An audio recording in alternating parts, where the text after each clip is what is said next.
I'm going to be teaching you about accuracy and speed. How to improve your accuracy and speed when it comes to dealing with IELTS reading questions. That is the focus of tonight's class. And I'm taking this, to me, this particular lesson is like the final lesson in IELTS reading. Okay, you take this lesson after you have learnt about the techniques, after you have learnt about gap filling questions, true false not given questions, yes no not given questions, matching information questions, matching statements, matching features, matching sentence endings, matching headings, and multiple choice questions. You have learnt about all those things and you have done some exercises along those areas. That is when you now do this lesson. This is like the what's it called? The icing on the cake. Let me put it that way. Okay. This is not a lesson to start with. Okay. Because some people are always, after doing one exercise, some people start complaining about speed. Meanwhile, speed is actually not the problem. The problem is actually accuracy. So I want you to follow closely as I share the steps, or let's say the strategies that you can apply that can help you improve your speed and accuracy. Let me know if you are following me. If you are ready to learn, I want you to type, yes, I am ready. Yes, I am ready. Let me know who is ready. If you are ready to learn how to improve your speed and accuracy, let me see your message. Let me know who is ready. Let me know who is ready. Okay, I can see something.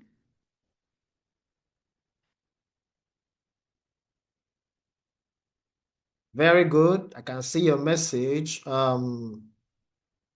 Enjoy. Good. One of my kind restarts. All right. So let's go. So what is the first thing I want you to keep in mind is that what? Accuracy is the foundation. Okay. I want you to think of your IELTS success as a building. Think of your IELTS success or your IELTS journey as a building, especially IELTS reading.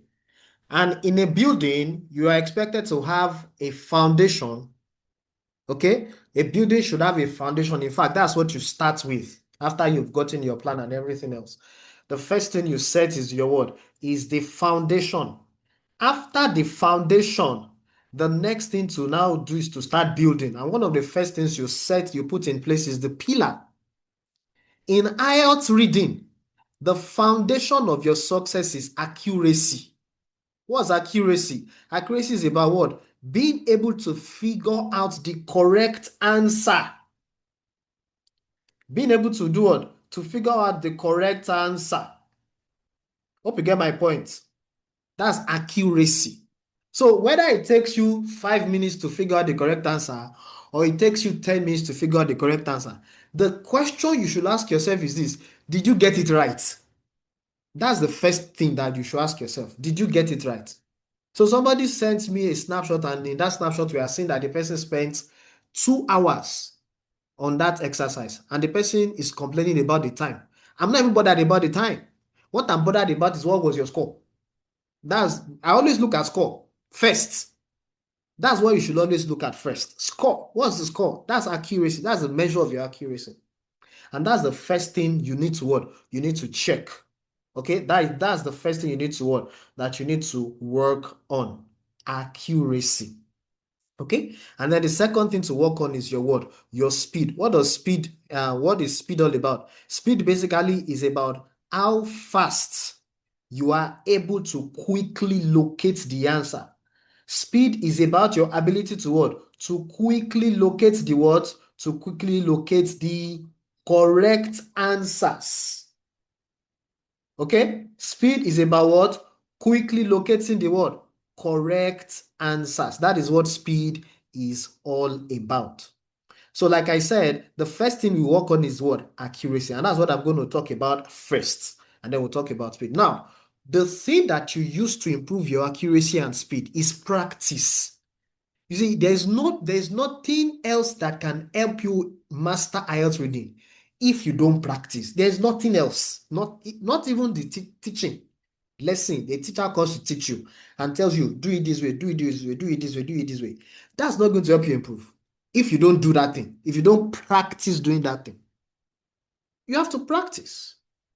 So you see, we still come back to this issue of practice because I realize that a lot of people tend to run away from practice for one reason or the other. Some people avoid practicing because they are genuinely busy at work. They are genuinely busy with family matters. They are busy with so many things. They have legitimate excuses. And honestly, I perfectly understand. But you see, examiners don't understand that. On the exam day, they will not say that, the reason why she picked the wrong answer is because she was busy. No examiner would think of that. All they will see is wrong answer, right answer, and they will mark you wrong if your answer is wrong. So if you realize that you are too busy to practice, don't register for the exam yet. Because I've seen people that they will say, okay, maybe I should register for this exam, and then if I register, I will take it serious. That thing doesn't always work. It doesn't always work. So you need to squeeze out time, set aside time to what? To do a lot of what? A lot of practice. And I've given you the number. If you don't remember the number, let me say it again. Your job is to do a minimum of 60 listening tests and a minimum of 40 reading tests. Now, why is it important for you to do a lot of reading practices? Number one, it builds up your vocabulary. It helps to build up your vocabulary. I'm telling you, the more you do reading and listening practices, the richer your vocabulary gets. The richer your vocabulary does what? The richer it gets. So that's one of the benefits. You begin to see how they do paraphrasing. You see that they've written the question, they've written some words in the question, but then when you check the passage, you are seeing that they are using different words. And then you just tell yourself, this thing looks like paraphrases to me. You are learning. Your vocabulary is getting richer. And it's going to help you if you come across that kind of thing again in another reading test in the future, or you come across it in a listening exercise, or maybe it comes to your mind while doing a particular essay or academic task one or general task one. So the key to rich vocabulary is what? Practice, regular, consistent practice, everyday practice, everyday practice. Okay. Number two benefit of practicing regularly is that what? It helps you to become more familiar with the way examiners trick and confuse students. Okay, you become more familiar with what examiners do what? To trick and to confuse students. If you don't practice, you will not get familiar with those tricks and trips. There's something there are some lessons I have that I don't usually teach, because if I teach them, it's going to overwhelm people. The only way is to what? Is to tell you to practice. Let me give you an example. There are a minimum of 70 skills, 70 skills that you must master if you want to get a band score of 7 and above. 70 skills. Okay? Now, imagine if I'm teaching, what's it called? One skill per class. I spend 1 hour to teach you one skill, another 1 hour to teach you another skill. That's 70 hours. That's like 70 days. If I do classes every day, that's 70 days. Before we even finish the class, some of you you will have dropped out of the school. you will have dropped out of the school. A short 2-month course now that we are doing 2 classes per day or something. Some people are not even following consistently. Let alone you now say that I want to teach the skills, 1 skill per day for 70 days. So there are some things we don't really talk about in detail. Why? Because you know that if you practice, you will pick up those things unconsciously. You will pick them up. There are some things that you will learn unconsciously while practicing. And one of those things is what? The tricks and tips of examiners. Very, very important. So please make it a duty to practice. Even if it's just 5 reading questions you can do, find time to do it.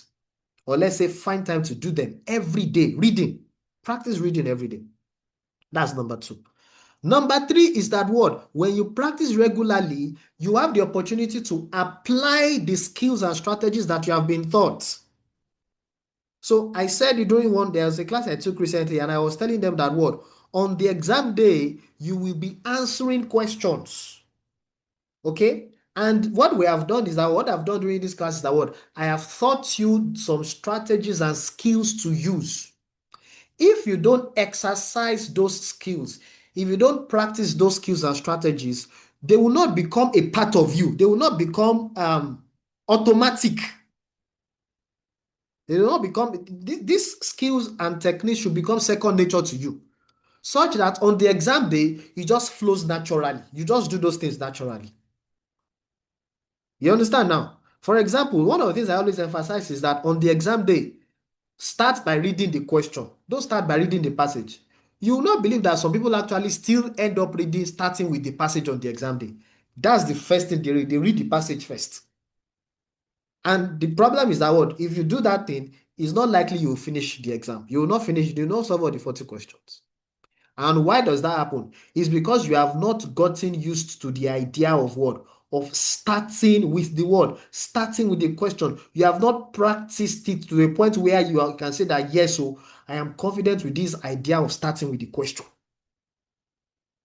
Some people want to read the passage and they want to understand the passage before they answer the question. But IELTS doesn't work that way. You don't get marks in IELTS because you understand the passage. They don't give you marks because you understand the passage. They give you marks because you answered question. And I can tell you confidently that what? You can get 40 over 40 without understanding everything in the passage. All you need to do is to what? Is to understand the question. The question is what you should understand and know how to look for the answer. That's the focus. So when you practice the idea, the skill of going to the question first to identify keywords, and you get used to that, on the exam day, that is what you will do automatically. That's just one of the skills, one of the 70 skills. Identifying keywords. That's one of the skills. The partner of that skill is what? Being able to even locate the keywords in the passage and the paraphrases of those keywords. Being able to locate them in the passage. Those are two skills. Okay? Number 4, why should you practice regularly? It helps to build up your confidence and tenacity. It helps to build up your confidence and what? Tenacity. Who can tell me the meaning of tenacity? Let me even ask this question. Let me see. Who can give me another word for tenacity? Can you give me? I want you to type your answer in the Zoom chat. What is the meaning? What does tenacity mean to you?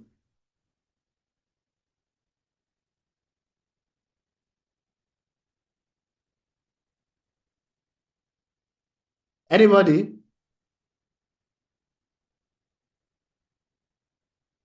What is the meaning of tenacity?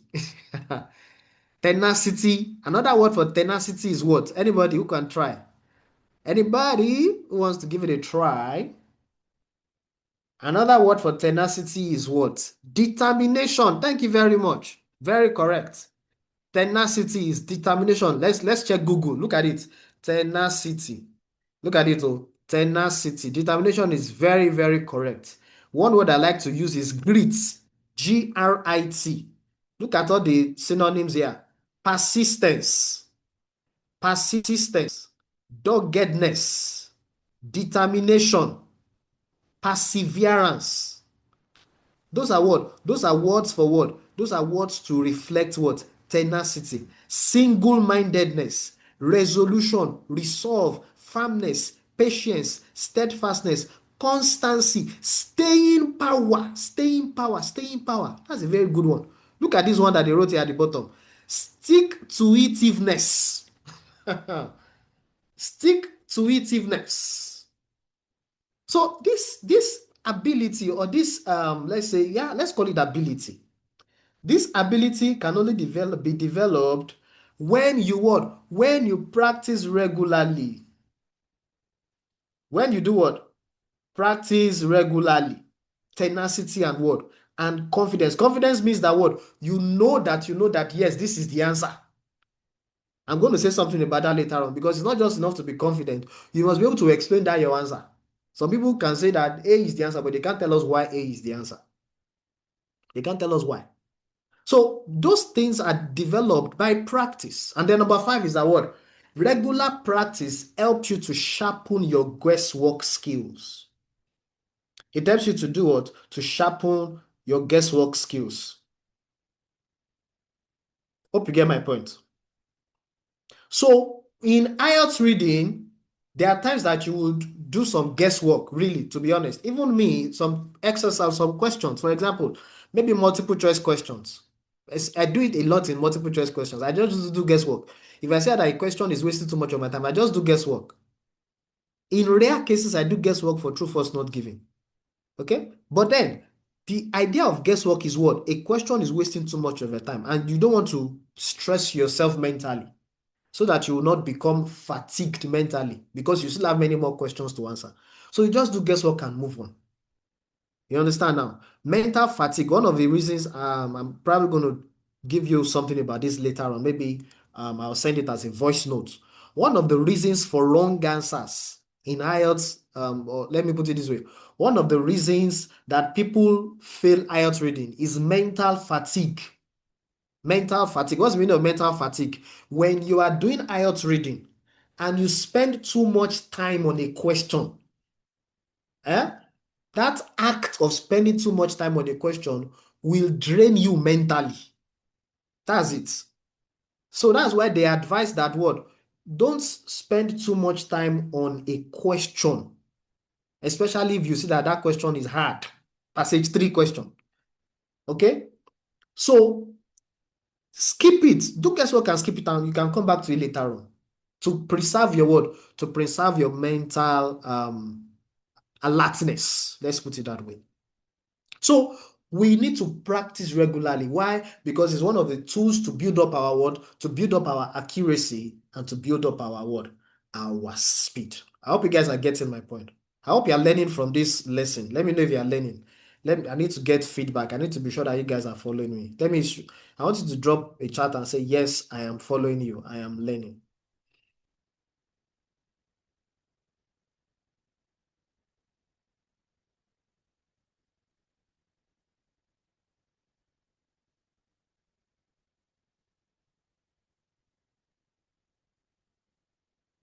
Okay. Thank you very much for that. So we follow closely. We follow closely with what? With our practice. Now, let's look at the issue of accuracy. Accuracy drill. So when we say accuracy drill, what do we mean? We mean that what? We spend the time, we take the time to locate what? Our answer. I said it earlier on. Okay? Now, before you do your practice, what are the things that should be in place? What are the things? What are the important things that should be in place? What are the things that you should do? What should you do before practicing IELTS reading? Number 1, be clear about the type of practice you want to do. Ask yourself, am I doing, what's it called? Am I doing accuracy practice or am I doing speed drill? Am I doing accuracy drill or am I doing speed drill? If I am doing accuracy drill, then I don't need to worry about time. I don't need to worry about time. But if I'm doing speed drill, I'm going to tell you about 2 types of speed drill later on. 2 types of speed drill. We'll talk about it later on when we get to speed. So if it's accuracy drill, the next thing you need to ask yourself is what type of questions am I solving? And how many questions am I solving? Am I solving a full reading test of 40 questions? Or am I solving one passage or one section of 13 questions? Or am I solving 2 sections? Or am I solving maybe true, false, not given? I just want to do 5 true, false, not given questions. How many questions and what type of questions? You need to be clear about that. Number 3, you need to be clear about the time. When do you want to do that, your reading exercise that you want to do? And how much time do you want to spend? So even if you are doing accuracy drill, you should have an idea that, okay, I don't want to spend more than 2 hours. I don't want to spend more than 1 hour. Of course, if you say you don't want to spend more than 1 hour, then that means you are not doing full reading tests. Because for accuracy drill, most cases, you will end up spending more than 1 hour for accuracy drill if you are not timing yourself. So you can tell yourself, okay, if I want to do a full reading test and it's an accuracy drill, then I need to budget like 90 minutes. Max, it shouldn't exceed 90 minutes. Do you understand? So, what time? Location, where am I going to do this stuff? Am I going to do it in my bedroom or in the sitting room or in my office or where? You need to do it in a place where distractions are minimal. You can't afford to be doing practices in a distraction-filled place. Okay? So you need to keep distractions off. You need to keep distractions what? Keep all distractions off. You can't be doing IELTS reading practice where your children are jumping all over the sitting room and then they are what's it called? They are watching TV and they are watching cartoon and you are doing IELTS reading. It's not going to work. You know the problem with distractions? The problem with distractions is that you pick wrong answers and you not be able to explain why you even picked that your wrong answer. You just be wondering that, how did I pick this answer? You yourself, you'll be shocked, you'll be baffled with some of your wrong answers. You'll be wondering, how did I pick this wrong answer? What happened? Why? It was distraction. Your mind was divided. Your mind was divided. So keep distractions off. Do your reading practices in a distraction-free environment. This is another reason for wrong answers or wrong reason. Another reason for what? For low scores in IELTS reading. Distractions. Then number 3, this is a very important component of tenacity and grit. Resolve to complete what you start. Whatever it is that you start, ensure that you complete it. So you tell yourself that, okay, I want to solve 40 questions. Make sure you complete the 40 questions. Don't stop halfway and say you are tired. No. Okay, you told yourself you're going to do 26 questions. Make sure you do the 26 questions. Don't stop halfway and say you are tired. That's part of what? Tenacity and doggedness. Tenacity and doggedness.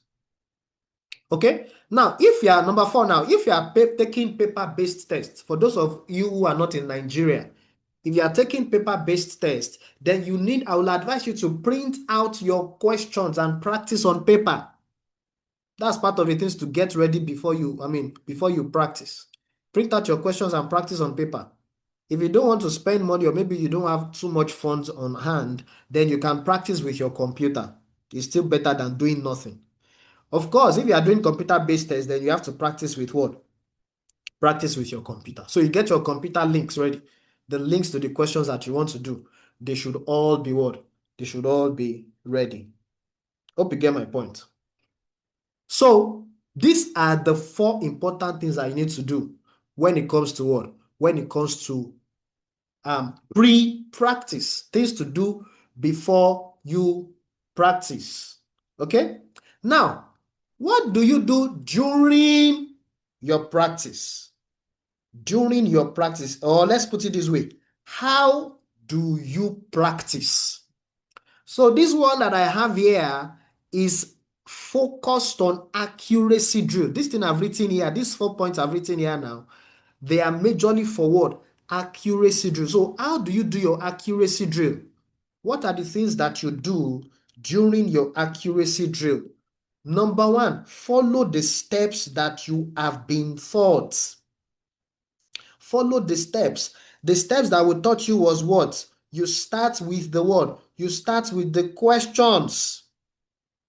You start with the questions and do what? You identify keywords in the questions. And then you go to the passage. That's how you do your practice. Anytime you practice, whether you are doing 5 questions, whether you are doing 5 questions or you are doing 40 questions, you start with your word. Start with the question. Number 2 is what I call tracking. Let me explain what I mean by tracking. Tracking means that for every question, for every answer that you pick, you must be able to tell us that, yes, this is where I picked the answer from. I picked the answer from paragraph 3, sentence 4. I picked my answer based on paragraph 2, sentence 1. I picked my answer based on paragraph 3, sentence 4. I picked my answer based on paragraph 6, sentence 5. That's tracking. Why? This tracking helps you when you are doing self-correction. It helps you to know whether you picked your answer from the wrong address Or maybe you just misinterpreted the question. I've given you two more reasons for wrong answers here now. Two more reasons for wrong answers. What's number one? People pick wrong answers in IELTS reading because of wrong address. Instead of looking at paragraph 2 to pick the answer from, they went forward to check paragraph 3 and then they based the answer on something that they saw in paragraph 3. That's what I call what? Wrong address. Picking your answer based on information in a paragraph that should not even be considered at all. Or picking your answer based on information in a sentence that should not even be considered at all. Wrong address can result in wrong answers in some cases. Another thing that can result in wrong answers is what? Is misinterpreting the word, misinterpreting the statement, misinterpreting the sentence, or misinterpreting the question. If you misinterpret a word or a phrase in the question, you will end up picking the wrong answer. And that's why self-correction is good. Self-correction helps you to know, okay, is it that I misinterpreted something? That's it. You think and ask yourself, is it that I misinterpreted a word? You check all those words again one by one. Self-correction is a very intense activity. And it's going to help you improve your vocabulary and your reading skills. Okay? Then I talked about this earlier on. Make sure you finish what you start. If a question is proving stubborn, skip that question and come back to it later. Okay? Skip the question and do what? Come back to it later. And then number 4, start with the easiest question. Let me put it this way. To me, gap filling questions are the easiest. Okay? So start with gap filling questions. Number 2, passage 1 or section 1 is usually always the easiest. Section 1, passage 1, usually always the easiest. Somebody asked me one time, he said that since passage 3 is the toughest, is it not good to start with the passage 3 so that you can do that one and then go to the easier one later? No, it's not. It doesn't make sense. You don't start the battles of life with the toughest ones. When you were in secondary school, they did not start by teaching you simultaneous equation. They first taught you primary school. 2 times 1, 2, 2 times 2, 4, 2 times 3, 6. That's the first thing they taught you. They didn't start by teaching you a plus x equals 3. Find a. That's not the first thing they taught you. They started with the easy things. A for apple, B for ball, C for cat, D for dog. Okay? They started with the easy things. So in the same thing applies to exams.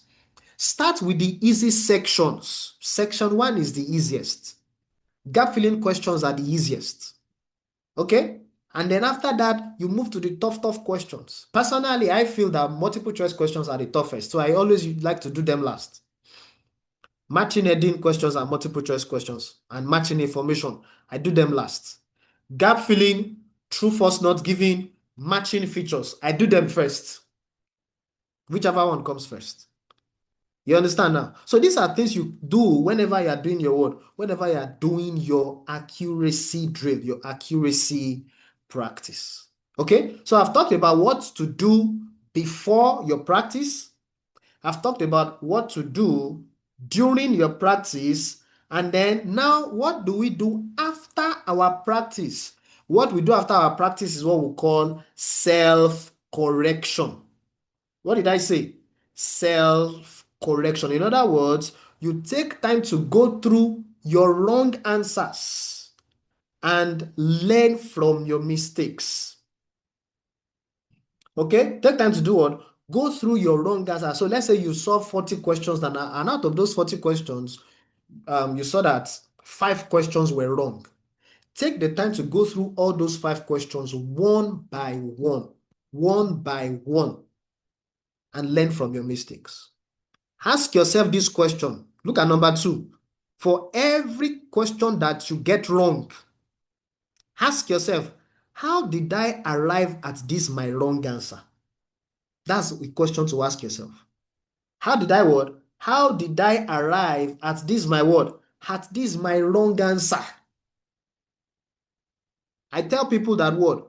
Every wrong answer that you write in IELTS reading is a product of wrong thinking. And if you don't correct that wrong thinking, you will enter into the exam hall with that wrong thinking. And I mean, I pray that doesn't happen to you. So this period of practice, this period of preparation is a period for you to what? To expose and correct wrong thinkings. How do you expose them? By practicing questions. How do you correct them? By doing self-correction. I hope you guys are getting my point. I hope you are following me. Who is still with me? I hope you are following me. Let me know if you are still with me. Let me be sure you guys are still with me.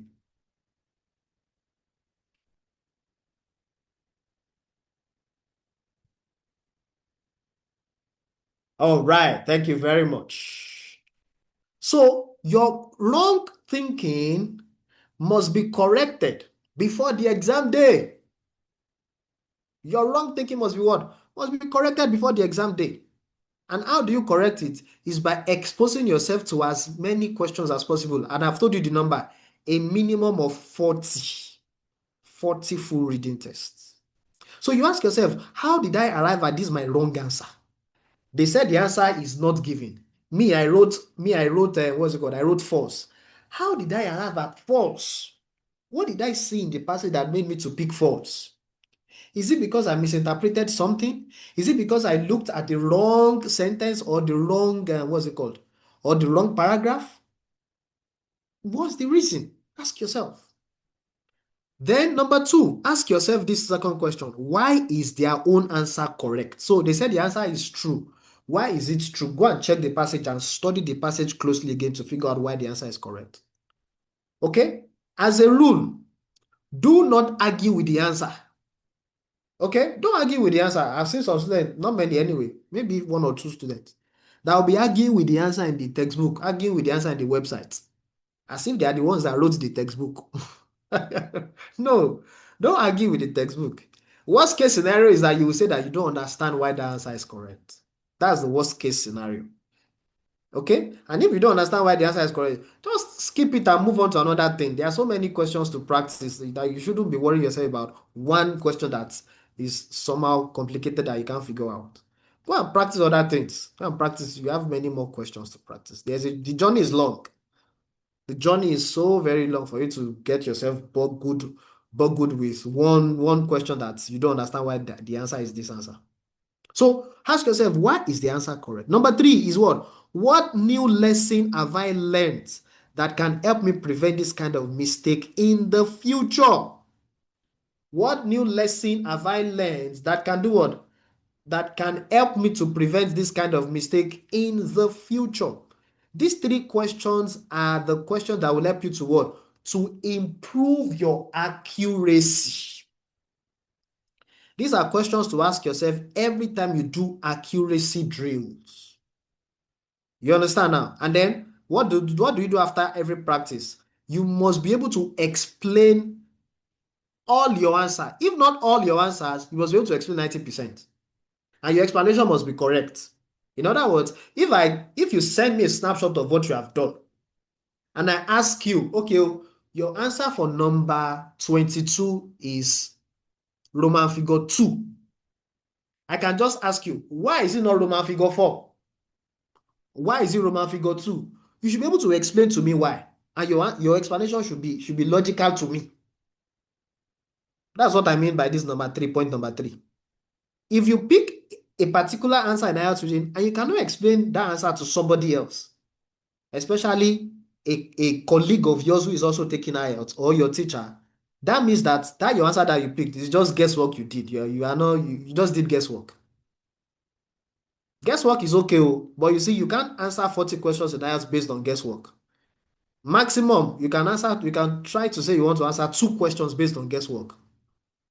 The remaining, you must be able to explain them thoroughly and accurately. Being able to explain your answers is the only proof that you have mastered that particular word, question type, ladies and gentlemen. Okay? So that's accuracy drill for you. Very, very important. Okay? Now let's talk about speed. Speed, speed, speed. I know this is what some people like. They want to improve their speed. All right, let's talk about speed. What are the things that we need to do to improve our speed? There are 6 things. If somebody says that they are slow when it comes to IELTS reading, there are 6 things that they need to work on basically. These are the 6 things that they need to work on. Number one, they need to learn how to quickly identify keywords. Okay? So it's about doing it quickly. And that happens with practice. You see, these last 2 things on this list, they are the things that will help you to do 1, 2, 3, 4.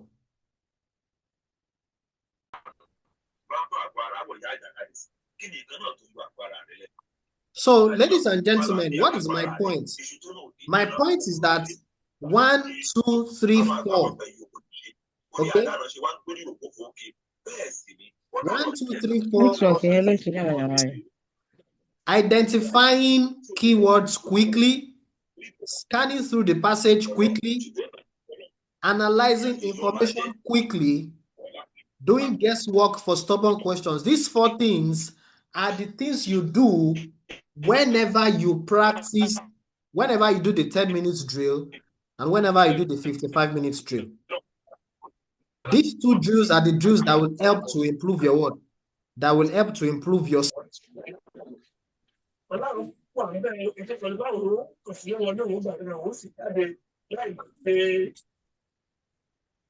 So the objective of the 10 minutes drill is to what?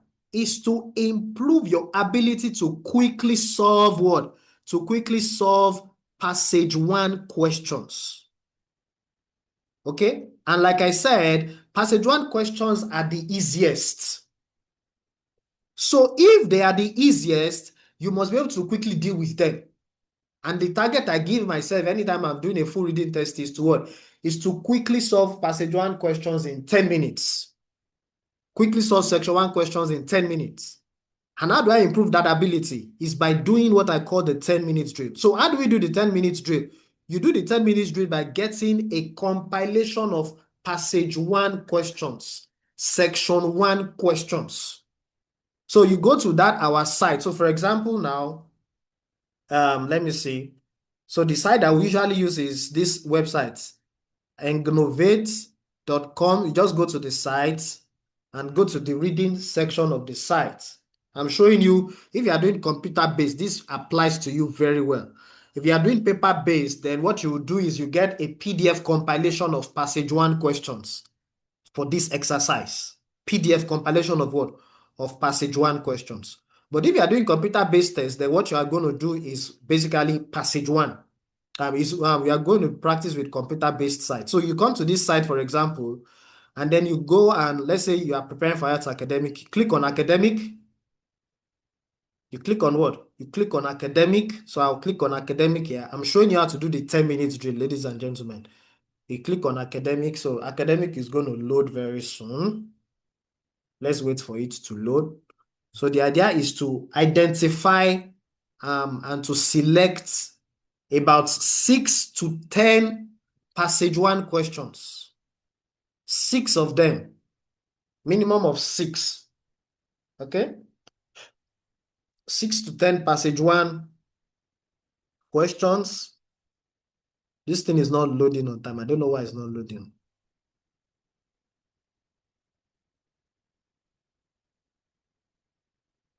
So we select the passage 1, you identify the passage 1 questions, and then you set your timer.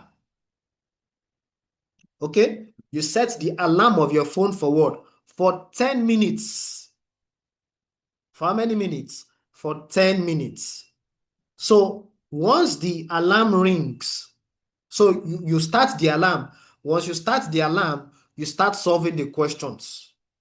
You start solving the questions. So you solve a particular set of questions, maybe for section 1, question 1 to 13. You solve them. As you are solving them, the time is counting down. Once the alarm rings, you stop that question. Let's assume that maybe you got to question number 8. You got to question number 8 and then the alarm rings. What should you do? Just stop. Stop at that point and go to another link. Go to the next link. Okay? You go to the next, what's it called? To the next link. And then you practice with the what? You practice the section 1 question on that link. Only the section 1 question on that link. Unfortunately, the next talk is not really allowing this thing to load. I don't know why. So you practice only the what? You practice only the section 1 questions. Okay? So once the alarm rings again, you stop that one and then you go to the third link. Start your alarm again for 10 minutes. And then you start solving, continue solving, solve. And then wherever you get to, once the 10-minute alarm rings again, you stop, go to the number 4 link, go to link number 4. So you do that until you do 6 links. Somebody says, what if I finish a particular link before 10 minutes? Very good. If you finish a particular link before 10 minutes, that means you have time to quickly go back to the links that you did not finish and go and try and do what you can do. And then once the alarm rings, you stop and then come back again and pick a new link. So you do that for 6 links. That's 60 minutes. 6 links, 60 minutes. And then after you have done everything, you now go and click submit, and then you check your scores. That's what we call 10 minutes drill. The idea is to put you under the pressure to do what? To do these things that I mentioned here. You put yourself under pressure because you see, if you don't put yourself under pressure to manage your time, you will not do it. You will not do it. That's it. That's just the hard thing. You will not manage your time well. You will not do all these things I said here if you don't put yourself under pressure to do it. And the only way to put yourself under pressure to do it is to what? Is to do these 2 drills, 10 minutes drill and 55 minutes drill. Now, what is 55 minutes drill? 55 minutes drill basically means that you are solving a full reading test in 55 minutes. You want to solve a what? A full reading test in how many minutes? In 55 minutes. Somebody says, is that possible? Absolutely possible. I have done it over and over and over. When I did my IELTS test, I solved my 40 questions in IELTS reading. I solved my 40 questions in about 47 minutes. Somebody says you are a teacher, you can spend 45 minutes. Me, I'm a student. I can't even spend 1 hour. I know plenty of students who have done their IELTS reading in less than 55 minutes. Plenty of them, not 1, not 2, plenty. It's because they practice this thing I'm telling you now. So you practice the 55 minutes drill. What is the 55 minutes drill? You carry your phone and set your alarm for 10 minutes for section 1. Section 1, 10 minutes. Section 2, 15 minutes. Section 3, 25 minutes. In that order. Section 1 is how many minutes? 10 minutes. Section 2 is how many minutes? 15 minutes. Making what? Making 25 minutes like that. And then section 3 is what? Is 25 minutes. Okay? If you follow that timing, your speed will improve. You will put yourself under pressure to improve your speed. That's it. This thing is about pressure. This issue of speed. What kind of pressure? Pressure to identify keywords quickly, pressure to scan through the passage quickly, pressure to analyze information quickly, pressure to do guesswork for stubborn questions. Another thing I should add to this list is what? Pressure to keep off distractions, eliminate distractions, keep distractions away. You can't afford to get distracted in this business. There's no time for distraction, ladies and gentlemen. Hope you get the gist for 55 minutes drill. Okay? So you set your alarm for 10 minutes for section 1 and then you start the test. And then once the 10-minute alarm rings, you leave that section 1 and go to section 2. And then set your alarm for what? Set your alarm for 15 minutes. That's for section 2. And then you start solving section 2. And then once the alarm for section 2 rings, once the 15-minute alarm rings, what should you do? Stop that section 2 and go to section 3 and set your alarm for what? 25 minutes for section 3. And then you start solving. And then once the alarm for 25 minutes rings, what do? You now go to all the questions that you skipped. So those questions you did not solve in section 1 because you ran out of time. 10 minutes alarm rang, and then you left some questions behind, and then you move to questions. Those questions you left behind in section 1, those questions you left behind in section 2, you now go back to them during that 10 minutes that remains. You now go and quickly solve them. You set your alarm for 10 minutes again, and then you go and solve all those ones that are left. That's what we call the 55 minutes drill. When you do this drill, so when I say that you do speed drill, this is what I'm talking about. 55 minutes drill for a full reading test. Speed drill. That's what will help to improve your what? To improve your speed. So, ladies and gentlemen, that is all I have for you today. Accuracy improves with practice. Okay? Practice that is not limited by time. And then speed also improves by what? Practice. So you see that practice is absolutely non-negotiable. Okay? So I'm going to pause here for now. Let me take one or two questions. Does anybody have any questions so far based on what we have discussed? Any question? Does anybody have any question on what we have discussed? If you have any question, let me see your question.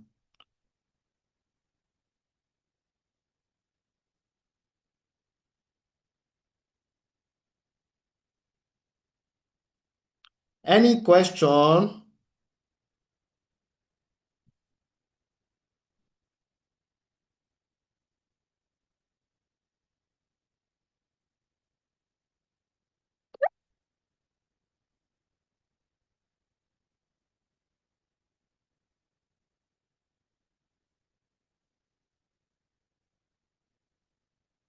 All right. What is your question?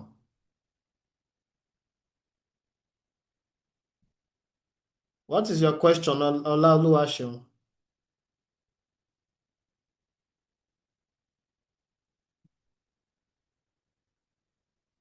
Good evening, sir. Yeah, good evening. So, sir, thank you so much for the tips today. I'm grateful. Then I want to ask a question about the typing skills. Actually, I'm an average typer. Should I say typer? Is it correct? So I'm not really fast on the system. So do you think Eh? I can write my exam? And If I say you should type your name, what is your name? Your name is Esther, abi? yes, If I say you should type your name now, how many hours will it take you to type your name? within 2 seconds. Within 2 seconds. You see now? You know why it will take you 2 seconds to type your name? Should I tell you why it will take you 2 seconds to type your name? It's because you know your Tell name. me, sir. It's because you know your name. That's the reason. It's because you know your name. You understand now? Now, in IELTS reading, if you know the answer, typing is not your problem. If I know the answer I'm looking for, if the answer to a question is university, I can't spend 2 hours typing university now. Will I spend 2 hours? Will I even spend 2 minutes typing university? I can't even spend 10 minutes, even No. if I'm a very slow typer. There's no way I will spend 10 seconds typing university. So typing is not your problem. The problem is, do you even know what you want to type? So that's what you should worry yourself about. That, okay, oh, if I know what I want to type, then typing speed is not my problem. So that's what you should work on, and that's why I'm talking about this issue of practice. Okay? Secondly, when it comes to writing, people will say, okay, what of writing? In writing essay, you will type. Again, the problem, this issue is also the same. In writing your essay, how many words are we to write? Do you remember the number of words, Esther? Have you done any class on IELTS writing? Do you know how many words are we to write for our essay? Do you remember? We are to write 250 words for our essay. 250 words. Okay? Now, if I am writing 250 words and I have 40 minutes, my dear, that's a lot of time. Let me punch calculator for you so that you will see. Look at this website too. 250 words, 250 divided by 40 minutes. Okay? The calculator is telling me that what? That's 6.25 words per minute. That's about 7 words per minute. Seven words per minute. Uh-uh. Who will be so slow that they cannot type 7 words in 1 minute? There's nobody that is that slow. So in essay writing too, typing speed is not your problem. Your problem is, do you know what you want to type? Do you know what you want to write? Do you know what you want to write as your essay? You understand now? So don't even worry yourself about, I'm a slow typer. I've never used computer before. I used to use one finger to type. All those things, they are very minimal. what you should focus on is your confidence.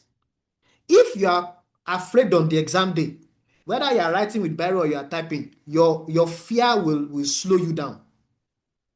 So you need to work on your confidence. I talked about confidence earlier on. Number two, you need to work on your what? On your knowledge base, so that you know what you want to know, what you write, know what to type. If you know what you want to type, then speed is not going to be an what? It's not going to be an issue for you. I guarantee you that.